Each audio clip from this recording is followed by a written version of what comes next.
আজি আপোনালোকক সকলোকে মই স্বাগতম জনাই আপোনালোকৰ ওচৰলৈ এটা ৰেচিপি লৈ আহিছো। ৰেচিপিটো হৈছে এই মেগী আৰু আলু দি আপোনালোকক এটা চপ বনাই দেখুৱাও।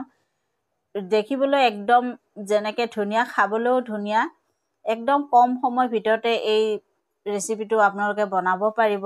আপোনালোকৰ ওচৰত মোৰ এটা অনুৰোধ, মোৰ এই ভিডিঅ'টো আৰম্ভ কৰাৰ আগতে আপোনালোকক মই এটা অনুৰোধ কৰোঁ, মোৰ এই ভিডিঅ'টো যদি আপোনালোকৰ ভাল লাগে তেতিয়াহ'লে প্লিজ এটা ছাবস্ক্ৰাইব কৰি দিব আৰু লগতে বেল আইকনটো দবাই দিব।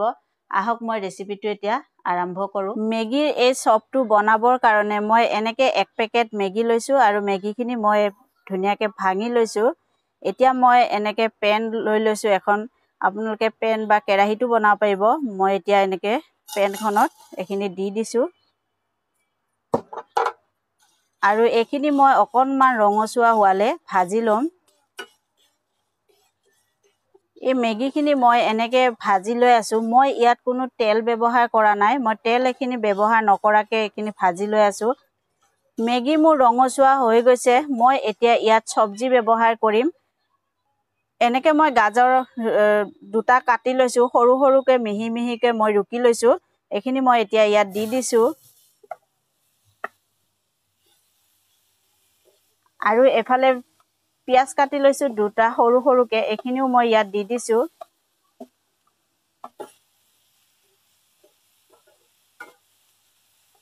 এইফালে বিলাহী কাটি লৈছোঁ সৰু সৰুকৈ 1টা, এইখিনিও দি দিছোঁ আৰু কেপচিকাম কাটি লৈছোঁ মই 2টা, এইখিনি সৰু সৰুকৈ কাটি লৈছোঁ, এইখিনিও ইয়াত দি দিছোঁ।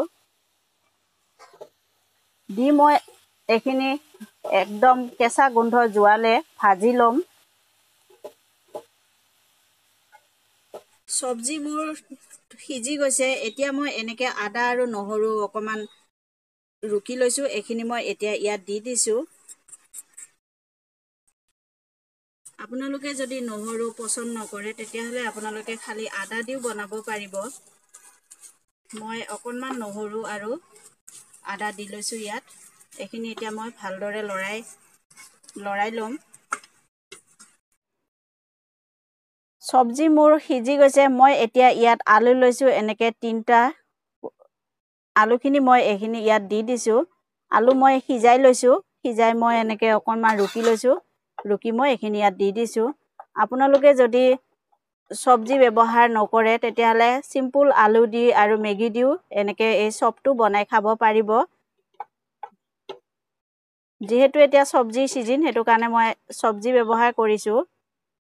এতিয়া আলুখিনি এনেকৈ দিয়াৰ পিছত ভালদৰে মই এনেকৈ মিলাই ল'লোঁ। এতিয়া মই ইয়াত মছলা ব্যৱহাৰ কৰিম।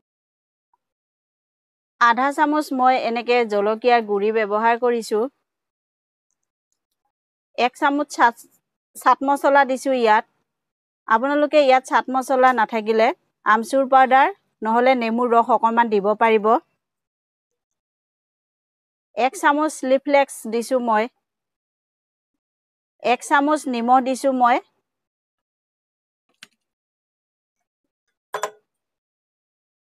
আৰু এনেকৈ মেগীৰ পেকেটৰ পৰা ওলোৱা যিখিনি মছলা সেইখিনি মই ইয়াত দি দিছোঁ। 2 পেকেটৰ মেগীৰ মছলা গোটেইখিনি মই ইয়াত দিছোঁ। দি মই এইখিনি ভালদৰে মিক্স কৰি লৈছোঁ। এতিয়া মই ইয়াত দি আছোঁ কৰ্ণফ্লাৱাৰ। আপোনালোকে ইয়াত কৰ্ণফ্লাৱাৰ নাথাকিলে চাউলৰ গুড়ি ব্যৱহাৰ কৰিব পাৰিব, নহ'লে অকণমান ময়দাও দিব পাৰে। এইখিনি ভালদৰে কৰি লৈছোঁ মিক্স।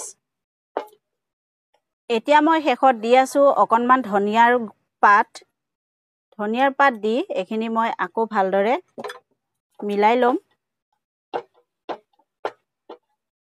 ধনিয়া পাত মিলাই লৈ মই এইখিনি গেছ বন্ধ কৰি এইখিনি মই বেলেগ এটা বাটিত উলিয়াই ল'ম। চব্জিখিনি এনেকৈ উলিয়াই ল'লোঁ মই এখন কাঁহীত। এইখিনি মোৰ ঠাণ্ডা হৈ গৈছে। মই এতিয়া এইখিনি দি বনাই ল'ম এটা এটা চপ।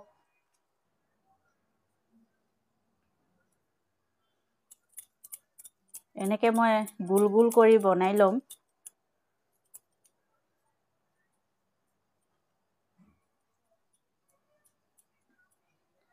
এনেকৈ কৰি মই গোটেইকেইটা বনাম আৰু মই এনেকৈ এখন বটলৰ মুখা দি মই এনেকৈ এইখিনি এনেকৈ দিছোঁ। দি মই এনেকৈ ফুটা এটা কৰি দিছোঁ। এইটো চাওক।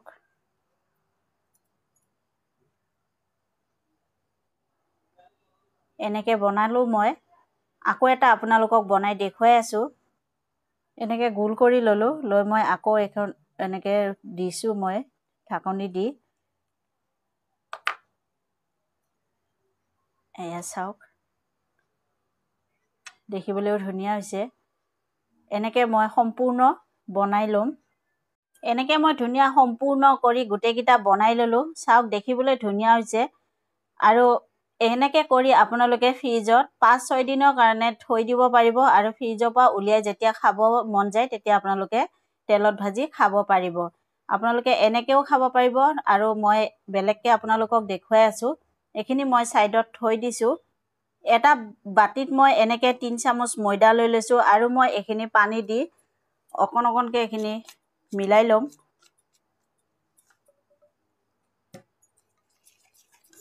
এনেকৈ মই পাতলা কৰি লৈছোঁ। আৰু এনেকৈ মই আৰু 1 পেকেট মেগী এনেকৈ সৰু সৰুকৈ ভাঙি লৈছোঁ। এতিয়া আহক মই দেখুৱাই আছোঁ।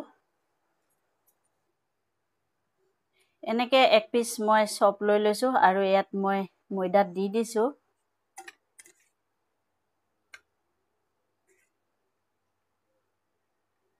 দি মই এনেকৈ উঠাই এই মেগীত মই দি দিম।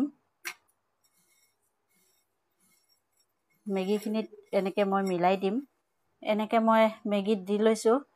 আৰু আপোনালোকে ভাবিছে এনেকৈ মেগীখিনি দিয়াৰ কাৰণে এইখিনি কেঁচা কেঁচা হৈ থাকিব বা টান টান হৈ থাকিব, কিন্তু নহয়। এইখিনি ময়দা আৰু এই আলুৰ লগত মিলি এইখিনি কোমল হৈ যাব। এতিয়া এইটো থৈ দিছোঁ। আৰু এটা মই আপোনালোকক দেখুৱাই আছোঁ বনাই।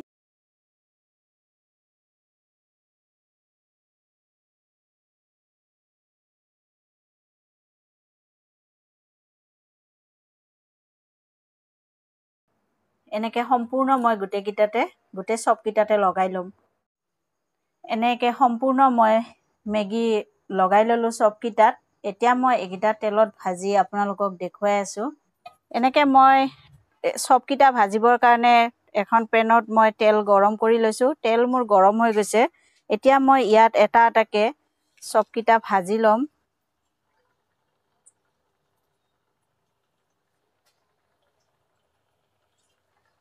যিমানকেইটা ধৰিব সিমানকেইটাই দি মই ভাজিম ইয়াত। অকণমান সময় মই এনেকৈ থাকিব দিছোঁ। ওপৰৰ যেতিয়া হেৰিখিনি খচখচীয়া হ'ব বা তেতিয়া মই উল্টাই দিম। এতিয়া মই উল্টাই দিম এটা এটাকৈ। এনেকৈ এখন চামুচ দি মই কাটা চামুচ দি উল্টাই দিছোঁ।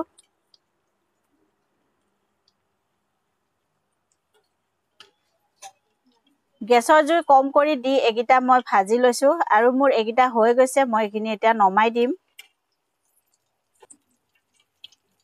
চাওক, দেখিবলৈ কি ধুনীয়া এটা কালাৰ হৈছে। এইকেইটা মই এতিয়া নমাই দিম। এতিয়া বাকী যিকেইটা আছে মই এই তেলতে ভাজি ল'ম।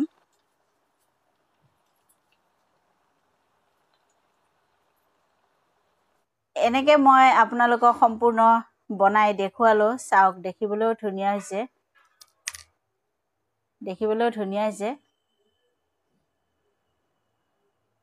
আৰু মই এই ৰেচিপিটো আপোনালোকক যেনেকৈ দেখুৱাইছোঁ এনেকৈ আপোনালোকে ঘৰত বনাই খাব। খাই খুব ভাল লাগে।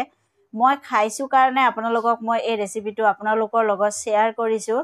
দেখিবলৈ যেনেকৈ ধুনীয়া ৰেচিপিটো, খাবলৈও এনেকৈ ধুনীয়া। ল'ৰা ছোৱালীয়েও খাই খুব ভাল পাব। আলহী আহিলেও আপোনালোকে এনেকৈ বনাই দিব পাৰিব। ৰেচিপিটো চাই যদি আপোনালোকৰ ভাল লাগে তেতিয়াহ'লে প্লিজ এটা ছাবস্ক্ৰাইব কৰি দিব। আৰু লগতে বেল আইকনটো দবাই দিব। মোৰ এই ৰেচিপিটো আপোনালোকে সকলোৰে লগত শ্বেয়াৰ কৰিব। আকৌ মই নতুন ৰেচিপি লৈ আপোনালোকৰ ওচৰলৈ আহিম। ধন্যবাদ।